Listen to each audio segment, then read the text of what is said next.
Thank you very much, Katrine. If the previous speaker, Ian, didn't waken you up, then I don't know what will waken you up. So if anyone was feeling a bit lethargic, you're all wakened up now. I want to also pay tribute to Joe Simpson, the previous Deputy General Secretary, who tragically died last September. Joe was a brilliant Deputy General Secretary, a brilliant trade unionist, a big supporter of the National Shop Stewards Network, and addressed you on many occasions. So rest in peace, Joe. Your legacy will go on, because we won't, the POA will not let your name be forgotten throughout our history.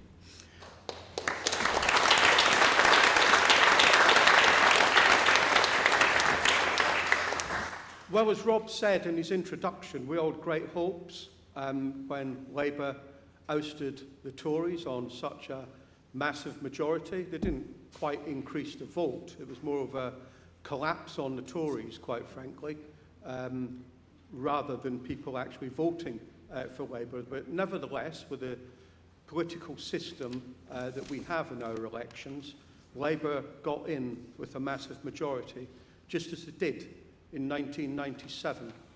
And they had an opportunity in 1997 to make major changes to the lives of working people, just like Starmer's government have had a major opportunity. And over the last year, I'm afraid to say, that is equally bad as what happened in 1997. The reality is they've made choices not through political necessity, but political choice.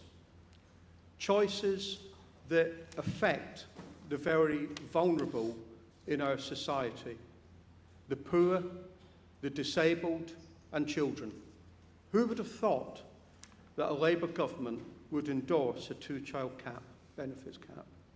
Who would have thought that a Labour government who introduced the winter fuel allowance in 1997 would be the very ones that wanted to take it away? Who would have thought that a Labour government were the ones who introduced, after the Second World War, the welfare state, would be the ones that want to see some of our individuals, the most vulnerable in society, suffer? It beggars belief. And that is why people have abandoned mainstream politics. It's not because Reform have all the answers. Reform are a populist party, but they're filling a void through people's frustrations. They're controlling the narrative. Do I believe that Farage is an out-and-out racist? I'm not sure. But what he does, he plays on people's fears. He's clever at what he does. The newspapers, the media, play into that narrative as well. And it's extremely sad that immigration always seems to be the top of the agenda, even when, media such as GB News, and I hear people say, well, don't pay any attention to GB News. And this is where I think trade unions have got to change the narrative. For years, I avoided going on GB News. And then I decided, in order to get our message across on a variety of subject matters, then sometimes you've got to go into the lion's den and show them up for what they are. And that's why I've chosen on a few occasions to give interviews, and by God are they useless.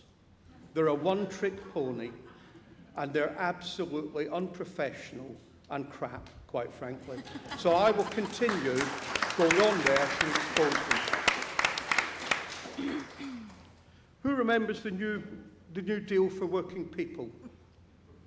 It's been so watered down, it's untrue. And yet, we do applaud the issues in the Employment Rights Bill that are currently going through the House of Lords. We applaud them because we've fallen so far back since 1979 with damages to rights for workers over the last 40, 50 years. That's the reality. The ILO and the ITUC have just done a survey, and they ranked countries on the employment rights at work for working people in each country.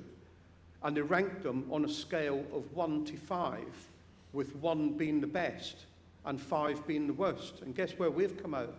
4. We've come out 4.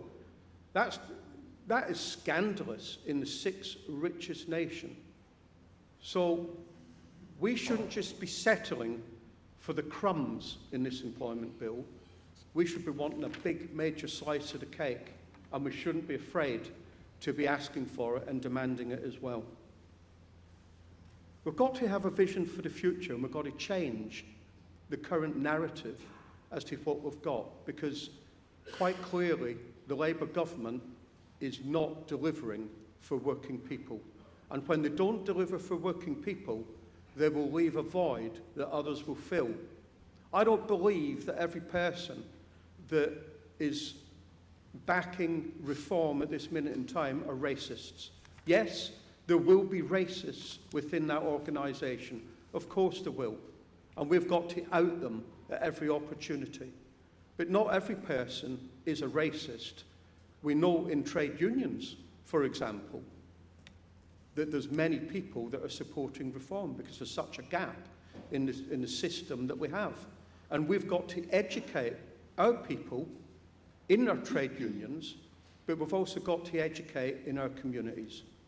No longer should we allow any political party to create division in our communities and blame immigrants and foreign people for the bad stuff that governments have done over the years and for what bad bosses have done as well.